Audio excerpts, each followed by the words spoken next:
that Deborah Beardsley has resigned. She's already finished her 2 weeks and left in good terms, and everything's all good there. But Angela's still in the office, so she'll be managing the schedule and sign up. But if you have any questions, please email me or email Steve, who is our interim managing director at this time. So we're going to go through everything today, and hopefully it makes sense. If you have questions, please let us know now. But we're really excited to get the theater back open in a safe way. We've got renters coming in and Cindy's dance recital to do, so we're really happy to bring these people back and be a community theater again, but in the safest way possible. So I'll give it over to Steve to go over all this. Thank you, Christina. And like Christina, I'm going to take this off so I can talk.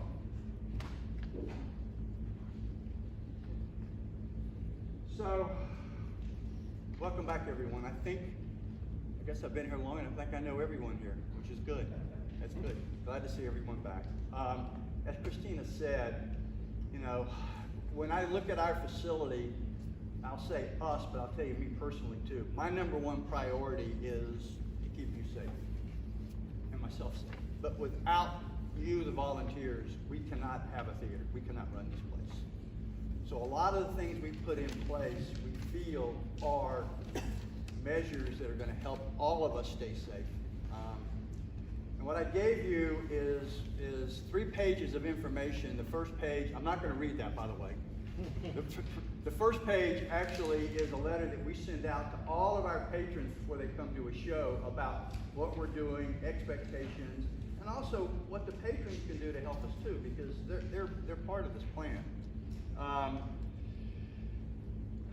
In keeping with the theme of making our facility safe and all of us safe, and also the patrons safe, what I've done, and again, all the things I'm going to tell you is all in there. We've got these extensive checklists that we go over.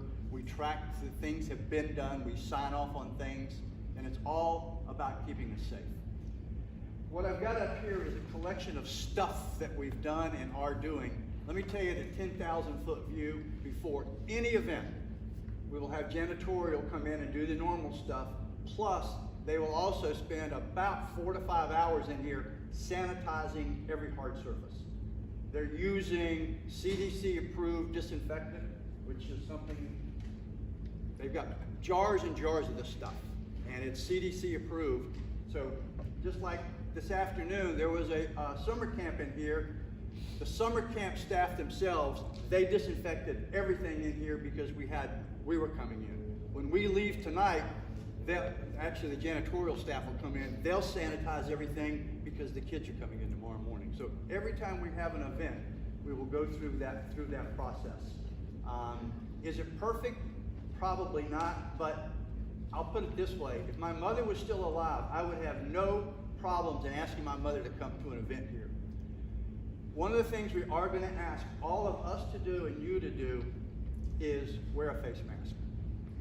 What we can't do, we can't demand that our patrons wear face masks.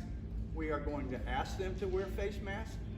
By the way, if they don't have face masks, we'll have boxes of face masks.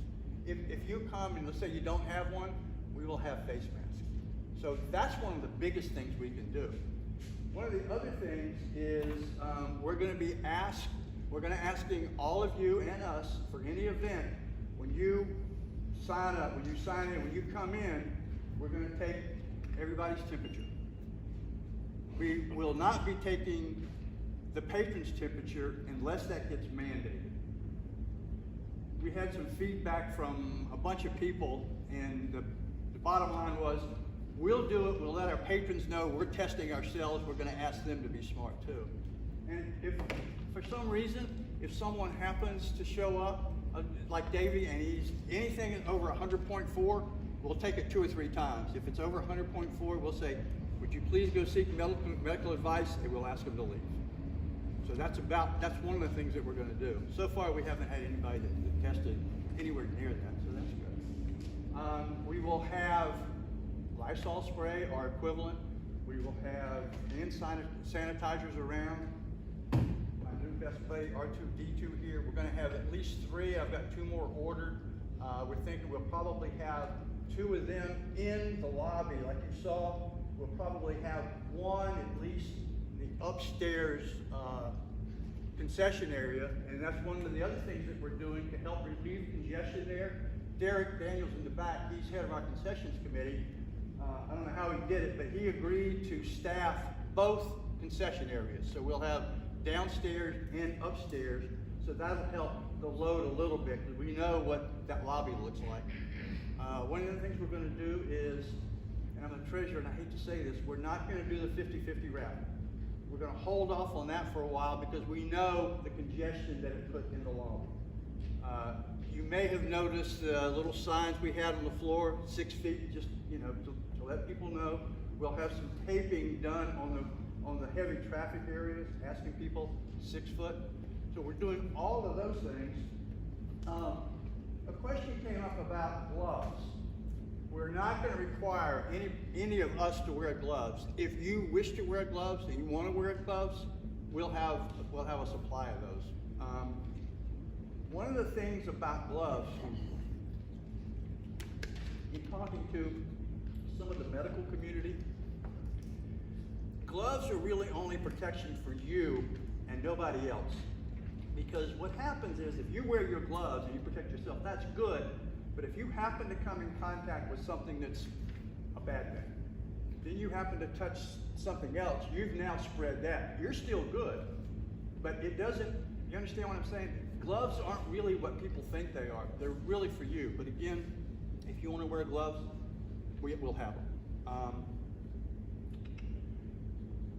For us that are, especially ushers that are by the doors and opening the doors, if you want, so you don't have to touch the handles, we will have these, which you can have, and this is the way you can open the doors. If it's a handle this way, you can pull down that way. So we'll have a supply of these. I'll just ask you, at the end of a shift, if you'll turn them into like maybe concessions, then we'll sanitize them for the next night. We got all of that going on. Social distancing, let's talk about that for a little while. What we've done is that we have, and I'm going to tell you there's an exception to this, but what we've done is that we have gone in and we have said, even though the government said we can open up at 75%, we are actually, and again, as treasurer, it kills me, we're only going to sell less than 50% of our tickets in this theater for any event. And where we could, we have gone in, and I'll use this as an example, we'll say these 2 seats are for sale, that one, and maybe that one are not. These 2 are for sale, so we've tried to create some social distancing. We know there's going to be some issues with there, even for the ones we created, because you got a family of 5 that comes in, well, guess what? They're going to sit together. That's okay. What we're going to ask the patrons to do is self-social distancing. We're going to ask our patrons to work with us and work with everybody to put some space between them and somebody they don't know. The one thing we're not going to do, we are not going to ask our ushers to adjudicate that. If there's an issue, if 2 people are, if Davey and Patsy are sitting here and Tom and Sally come and sit here, Dave would say, would you mind moving? And if, no, these are my seats. I got my seat number. It's true. If they won't move, we're going to ask the ushers or someone to come find one of us board members. We'll adjudicate that. We'll talk to them. We'll ask them, could you please move? We're trying to help each other. If they still want, to be honest, what we'll do, we'll say, can we just step outside? Let's talk about this. If they still won't move, we'll ask them to leave. I hope that doesn't happen, and I can tell you, most of the patrons that I've talked to, they understand that. They understand that we're going to have to work together. Let me give you the 2 big examples where that's not going to work. Number one, when we have general admission, like for Grease the Movie or Sanford Jazz, there's no assigned seating. But we think that's even going to be easier because there's no assigned seating. People are just going to come in, they're going to see the big signs, the signs out front, they'll find a place to sit where they're comfortable. Our biggest issue was with 4 shows that we had that we scheduled last year and sold a bunch of tickets. And COVID said you can't do it. You had to shut down, so we rescheduled them. So we had one that's almost got 400 tickets sold. Well, obviously you can't do that here. So what we've done, we've talked to the promoter and we've created a matinee. And the Eagles is the example. They'll have a little less than 200 in the evening show. They'll have a little less than 200 on the matinee. So they'll actually have a 2 o'clock show and a 7:30 show. So that'll help us get some social distancing with big ticket sales. But again, because there were so many tickets already sold, we're going to have to work doubly hard to work with the patrons to explain to them, please find a seat, but please leave space between you and the next person. Yes, ma'am. I saw that on the sign up that there was a second show. What about Neil Diamond's? Same thing. Yeah. I haven't seen that there was a second show. There's not yet. We're not quite at that tipping point. Internally, we've already created the matinee, but we're waiting till we get to that point a little closer to 200 before we do the matinee. Okay, because when I bought tickets for it, it was hard to find It was. seats. The shows that are going to be that issue will be the Neil Diamond, the Eagles tribute, Atlantic City Boys,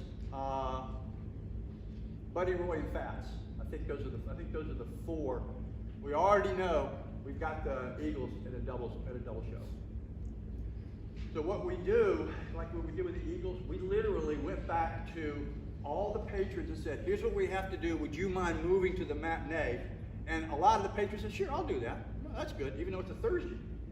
Then what happened is we still didn't have enough. So Angela, because she's much sweeter than I am, she went to all of them and says, would you please consider moving? She got enough of them then to move, and Kitra got 2 of her big, huge groups to move. So we didn't have to force somebody, because what we'd have had to have done if we couldn't got that evening show down to a manageable number, we would have had to go and say, all right, whoever bought the last ticket, we're going to have to go to you and say, here are your options. Because of social distancing, we can't have room for you in the evening show. Can you move to the matinee? I can't make that. Well, can we either give you another show or refund you? So that's kind of where we are. I think that answers your question. What questions do you guys have for what we've missed? Anything that you think we should be doing or shouldn't be doing? Yes, sir. I understand the social distancing side to side. What about front to back? We've done the same thing. You're going to do every other row kind of thing? Yes, sir. And again, did everybody hear the question? The social distancing we've tried to do side to side and front to back where we could. I can tell you right now, I've looked at some of the seating charts, and you know what? There are some where there's 2 here and there's 1 person sitting here. So we tried our best for the ones that were not full, were already full. The checkerboard effect. Yeah, the checkerboard is what we're calling it. Somebody, yes, sir. Have you got any separate rules for concession people? Anything to know about that? Derek, correct me if I'm wrong. One of the things we're going to be doing in concession is we're going to have 1 person handling money and never handling product. So maybe I'm the concession. No, wait, I'm the treasurer. I should be somebody's going to be handling money, and then the other 2 or 3. You're going to be dedicated actual posts. 1 handling, 1 cashier, 1 actual bartender, or whoever has an alcohol permit that will be serving the mixed drinks, and then popcorn. So that'll be 3 dedicated positions within the main concession area. Upstairs is going to be 2. Okay. Same thing. We have 1 runner that's going to move about with respect to mixed drinks, and then 1 for the cashiers. Cash is the one that's going to be most transferred with respect to the germs. I mean, money's dirty. Everyone knows that, but with COVID-19, it's extra dirty, if you will. That answer your question? Thank you, Derek. Yes, ma'am. The patrons in wheelchairs or walkers usually come with someone.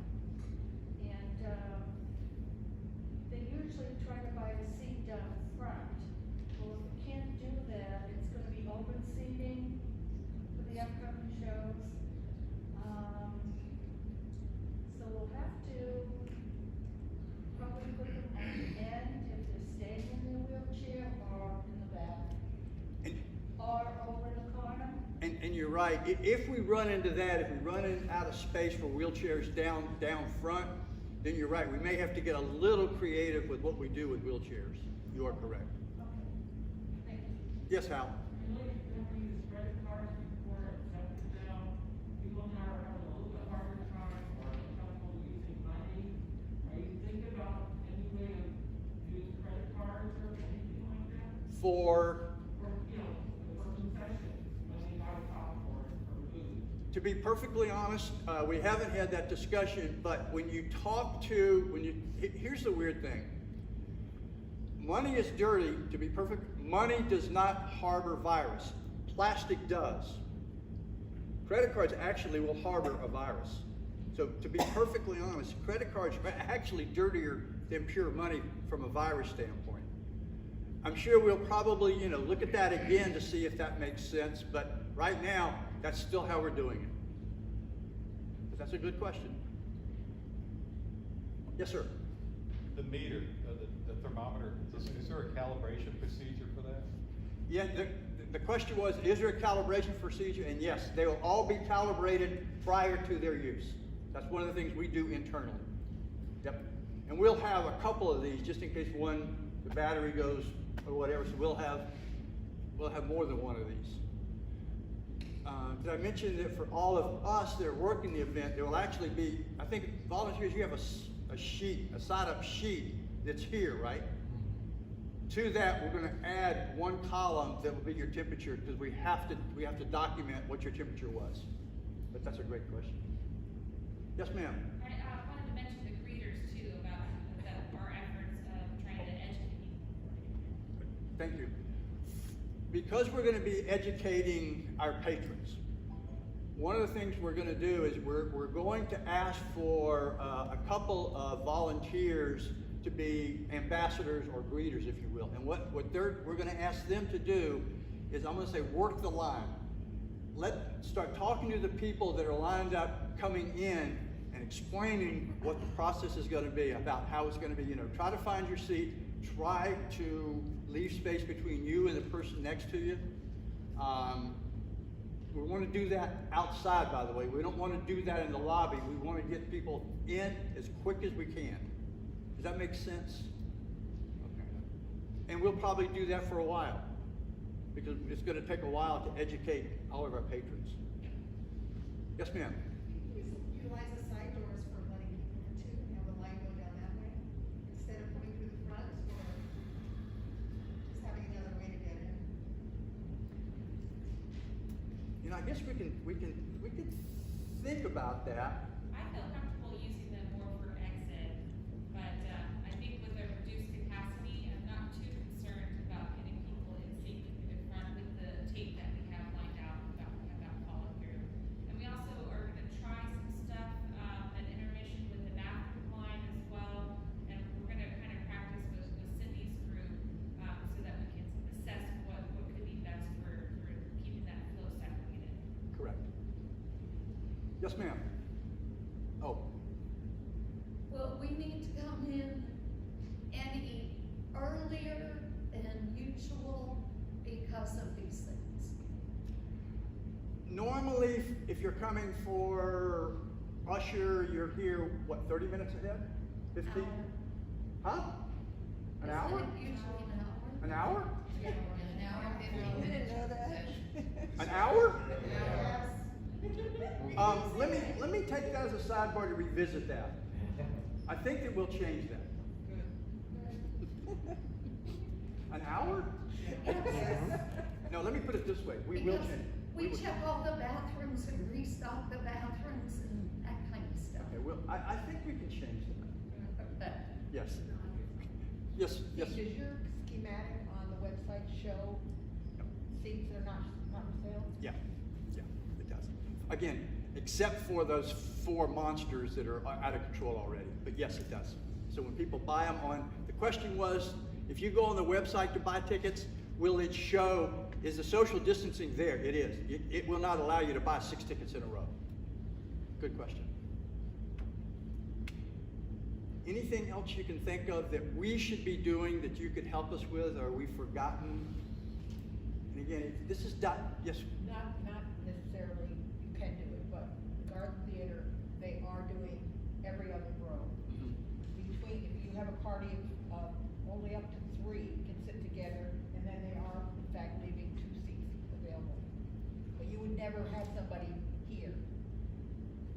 Correct. And we took, again, we used kind of a checkerboard, a little bit different, but every theater's doing it differently. And, you know, as we go through this, we'll fine tune it. Yes, ma'am. Who's doing the actual temperature checks? Doing what? Who's going to be checking the temperatures of the patrons? Nobody.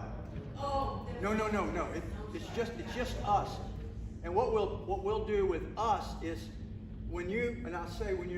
there's always a lead volunteer, correct? Whoever that lead is, he or she, we will be asking him or her to do the temperature check for us. Yeah. Any other questions? Yes, ma'am. Where will all of this be stored, so when we come in, if it's needed, where will we find it? What I'll do is we'll put this kind of stuff on that table right behind check-in. The other thing that I forgot, save the best for last. One of the things we are going to ask our ushers to do, if you don't mind, if you could, every once in a while, if you could, and this is where you might want to wear gloves, if you could maybe wipe down the door handles, but we're not saying you have to do that, but if you could, that might not be a bad idea. And the handrails. Are we still in balcony seats, Steve? Yep. And maybe handrail too, but definitely door, because that gets a lot of people go through the door with their elbows and things like that. Yes, ma'am. Cleanup is gonna be the same as it's always been, the cleanup after the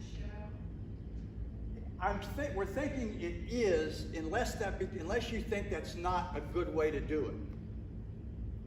Again, I look at that, you know, we provide gloves for you, and I know we've got some sticks and we've got some buckets and all that kind of stuff. We've got the trolley, so you know we're going to ask you to continue to do that. But if it turns out that your feedback to us that's just you don't feel safe doing that, that's not a good way to do it, then we'll revisit that.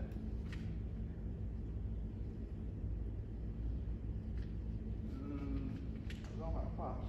Oh, this is one of the things that we were thinking about. This says, respect each other, please leave one open seat buffer. We were thinking about putting some of these around on some of the seats. We haven't decided whether that makes sense or not. Any thoughts? They do it at the hospital. Huh? They do it in reception areas at hospitals. Okay. All right. And we have a lot of signage here and out in the lobby and outside too.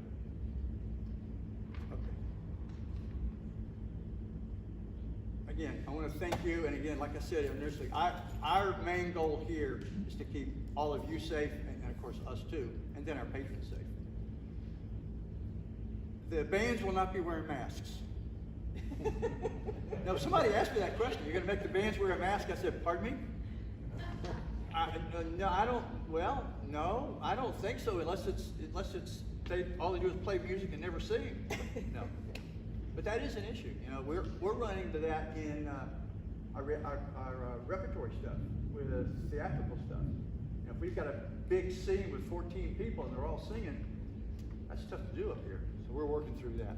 Yes, Hal?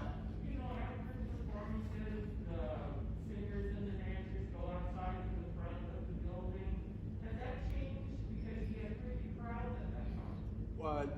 Hal's question was, you had the meet and greet. What we're going to strongly suggest to the band and all of our theatrical people is, don't do that. Do not do that, because it just creates a mob. You're right. We're going to strongly suggest that in strong terms. And if they want to stand here and say thank you, well, they're still going to draw a few people. It's not as bad as it is out there, Hal. But you're right. Anything else? Thank you very much. And we're glad to have all of you back.